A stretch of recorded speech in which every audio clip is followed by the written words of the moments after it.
Welcome back to Priyaram channel. So இன்றைக்கி நம்ம ஒரு மினி விளாக் தான் பார்க்க போகிறோம். நானும் ராமும் தேஜுவை பிக்கப் பண்ணிக்கிறதுக்காக ஈவினிங் போயிருந்தோம். ஆல்மோஸ்ட் ஒரு 7:30 to 8 பார்த்திங்கன்னா இவ்வளோ அழகான ஒரு ரெயின்போ வந்திருக்கும். போக போக மழை தூறல் போட்டுகிட்டே இருந்தாலுமே ரொம்ப ஜாஸ்தி ஆகிடுச்சு. என்ன பண்ணுறதுன்னு தெரியாமல் அப்புறம் ஒரு மரத்துக்கிட்ட நின்றுட்டு அந்த வெதரை என்ஜாய் பண்ணிகிட்டு இருந்தோம்.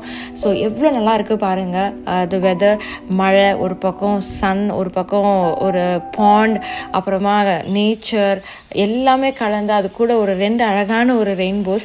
ஸோ ரொம்ப நல்லா ஒரு ஃபேமிலி டைம் அன்எக்ஸ்பெக்டடாக என்ஜாய் பண்ணிகிட்டு இருந்தோம். ஸோ மழை விடுற மாதிரி தெரியலன்ட்டு நாங்களும் கிளம்பியாச்சு. ஏன்னா தேஜு நானே ஆரம்பிச்சிட்டான், அவனுக்கும் நல்லது இல்லைன்னு சொல்லிட்டு. ஸோ வேக வேகமாக அப்பார்ட்மெண்ட்டுக்கு போயிட்டு இருக்கும்போதே நாங்கள் வந்து அந்த ரெயின்போஸ் கொஞ்சம் கொஞ்சமாக மறையிறத பார்த்தோம். ஒரு 8 to 8:30 அப்படி ஆச்சு. சரி வீட்டுக்கு வந்து பார்க்கும்போது பால்கனிலேருந்து அதோட எண்டிங் வந்து எங்களோட பால்கனிலேருந்து நல்லாவே வியூ இருந்தது. ஸோ வீட்டுக்கு வந்து அதுக்கு ஒரு பாய் சொல்லிவிட்டு சரி போய் ட்ரெஸ் சேஞ்ச் பண்ணிட்டு வரலான்னு ஒரு ரெஃப்ரெஷ் பண்ணிவிட்டு வரலான்னு போனால், போயிட்டு ரிட்டர்ன் வரத்துக்குள்ளே அந்த மறைஞ்சிட்டு இருந்த ரெயின்போ திரும்பவுமே டார்க் ஆக ஆரம்பிச்சிருச்சு. ஸோ சர்ப்ரைசிங்லி ரொம்ப அழகாக இருந்தது, அவ்வளோ திக்காக இருந்தது. அந்த சேம் 2 ரெயின்போஸ் திரும்பவும் வந்திருந்தது. உங்களுக்கு பார்த்தாலே தெரியும் 2 ரெயின்போஸ் விசிபிளாகவே இருக்குது. ரொம்ப நல்லா இருந்தது.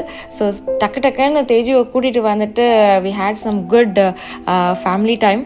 அங்கே ஒரு ஃபியூ மொமெண்ட்ஸ் கேப்சர் பண்ணிவிட்டு பிக்ஸ் எல்லாம் எடுத்துகிட்டு அப்புறம் திரும்பவும் உள்ளே வரும்போது ஆல்மோஸ்ட் ஒரு 9 கிட்ட இருந்தது. என்னடா அது 8 to 9 இவ்வளோ ஹவர்ஸ் நான் ரெயின்போ பார்த்ததே இல்லைங்க என் லைஃப்பில். நீங்கள் அப்படி ஏதாவது பார்த்துருந்தீங்கன்னா கண்டிப்பாக கமெண்ட் செக்ஷனில் சொல்லுங்கள். ஏன்னா நான் நிறைய தடவை 2 ரெயின்போஸ் பார்த்துருக்கேன், பட் இவ்வளோ நேரம் இருக்காது. ஹார்ட்லி ஃபியூ செகண்ட்ஸ் இல்லை several minutes இருக்கும், அவ்வளோதான்.